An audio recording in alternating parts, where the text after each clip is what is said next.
शेती उपनयन संस्कार यालाच मौजी बंधन संस्कार असेही म्हटले जाते. जैन धर्मामध्ये बालक अथवा बालिका 8 वर्षे पूर्ण झाल्यानंतर त्यांच्यामध्ये सम्यक दर्शन प्राप्त करण्याची योग्यता येते, म्हणजेच ते दीक्षा घेण्यास पात्र बनत असतात. अशा वेळी त्यांच्यावरती 6 मंत्राच्या द्वारे संस्कार केले जातात.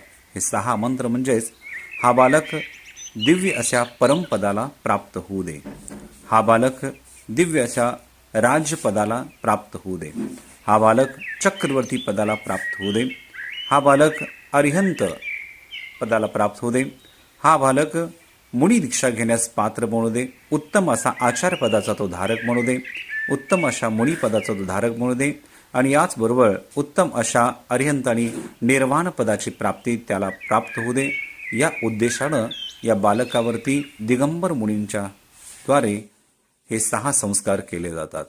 याचबरोबर उत्तम श्रावक बनण्याकरिता देखील त्याच्यावरती संस्कार केले जातात. या संस्कारामध्ये हा बालक अष्टमूलगुणाचा धारक बनू दे, म्हणजेच जे अष्टमूलगुण आहेत त्याचं पालन करणारा बनू दे.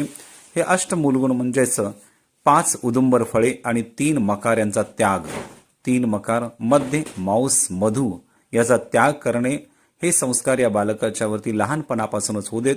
याच उद्देशाने हे संस्कार या बालकांच्या अथवा बालिकांच्या वरती केले जातात.